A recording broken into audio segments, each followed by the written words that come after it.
शुभांगी ताई आहे. शुभांगी ताई ऐरोलीहून आल्या होत्या. तर आणि किती 1 वर्ष फक्त तुम्ही बोललात. 1 वर्ष फक्त टेलिकॉलिंग मध्ये काय होईल, काय होईल, कसं होईल काय रे. तर ताईंचा इकॉनॉमिक प्रॉब्लेम सुद्धा होता, तो पण त्यांनी मला सांगितला थोडासा. पण झालं ताईंचं आम्ही चांगलं केलं. तर ताईंना पहिले त्यांची याच्यात मी शेवटी सिरामिकचे दात लावून दिले. तर ऑल ऑन 4 म्हणजे 4 इम्प्लांट वर 4 इम्प्लांट खाली ही जी ट्रीटमेंट असते ही ट्रीटमेंट यांची केली.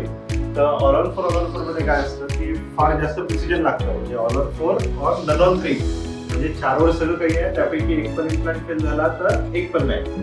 पण ताईंचं ऑपरेशन पण चांगलं होतं, त्यांची हाड पण व्यवस्थित होते. म्हणजे मेन गोष्ट जी आहे ती ऑल ऑन 4 साठी हाड व्यवस्थित होती. हाड व्यवस्थित नसली तर ऑल ऑन 6 वर जातं, पण त्या रोटेशन म्हणून जातं. पण त्यांचं नाहीच इकडे आलं, इकडे एक्सरे केला तर तिकडून पण एक्सपर्ट नव्हता. पण ऑल ऑन 4 मध्ये केलं. त्यांना एक चांगले दात दिले. त्यांची स्माईल वगैरे व्हिडिओमध्ये आहेत. बाकी दुसऱ्या ताई स्वतः ताईंचा एक्सपिरियन्स त्यांना त्यांचं शेअर करायला. ताई खूप ठिकाणी जाऊन आल्या, त्याच्यामुळे काय आहे की ते खूप ठिकाणी जाऊन आल्यानंतर त्यांनी हे चूज केलं. आणि मी नेहमी बघायचो त्या ऐरोलीहून व्हायचं तर त्या 2-2 अडीच तास ट्रॅव्हल करून येऊन राहिल्या. तर 6 ते 7 विजिट मध्ये आला. तर ताई 2-2, 3-3 तास व्हिजिट करून इकडे आणि मग वापस व्हिजिट करून तिकडे जाणार. तरी ताई एक ऑपरेशन तुमचं चांगलं होतं, कधी काही कंप्लेंट नाही केली ताईंनी की माझं असं इथं जायचं तिथं जायचं. पण त्याच प्रकारे आम्ही ट्रीटमेंट त्यांना चांगली केली. शेवटी ऍक्टिव्ह सिरामिकचे दात लावून दिले. ठीक आहे. तर ताई थोडासा दुसरा होतो. मी डॉक्टरांना तब्बल 1 वर्ष मी त्यांना फक्त कॉन्टॅक्ट मध्ये राहिली आणि माझा दातांचा प्रॉब्लेम 4 वर्ष मी फेस करत होती. पण मला सॅटिस्फाईड असा रिझल्ट किंवा डॉक्टर मला माझ्या प्रश्नांची उत्तरं समर्पक उत्तरं देत नव्हती. आणि मी बऱ्याच क्लिनिकला मी व्हिजिट केलेले डेंटिस्टकडे. पण मला प्रत्येक ठिकाणी असं जेवढं डॉक्टरांनी मला समजावून कोऑपरेट करून मला जे मार्गदर्शन केलं ना तसं मला कोणीही केलं नव्हतं. आणि मग मी युट्यूबला यांचा व्हिडिओ अचानक म्हणजे देवाची माझ्या मेनली ग्रेस ऑफ गॉड की मला सर सापडले. आणि मी त्यावेळेस हजबंडला सांगितलं, म्हटलं माझं ट्रीटमेंट मी कुठे करणार तर तिकडेच करणार. त्यांनी मला पहिलं म्हटलं की ते फार लांब आहे, पण म्हटलं नाही, मला इथे आपण जिथे राहतो लोकलमध्ये मला कुठेही जायचं नाही.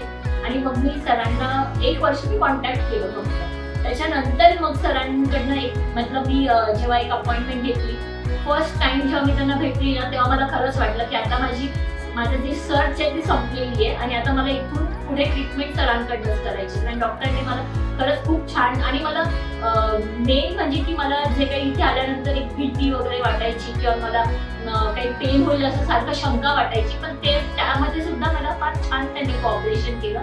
आणि माझं दुखणं वगैरे पण म्हणजे फार कमीच वाटलं मला. इथे मला असं वाटतं की मतलब तुमची जी वापर जे आहे टेक्नॉलॉजी ती फार उच्च प्रतीची आहे, उच्च दर्जाची आहे.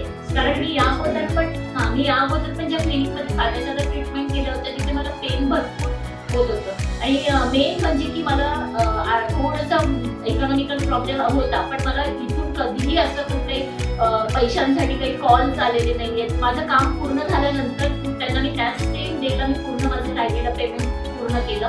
आणि मला खरंच खूप छान वाटतं की म्हणजे यांच्यासारखे डॉक्टर हे खरंच आपल्याला एक बोलतात ना की डॉक्टर हे आपल्याला देवासारखे असतात, आपले जीव वाचवतात. पण मला दातांसाठी मी जेवढं सफर केलं ना ते मला अतिशय चांगले डॉक्टर मला देवाने दिले, त्याबद्दल मी देवालाही धन्यवाद देते.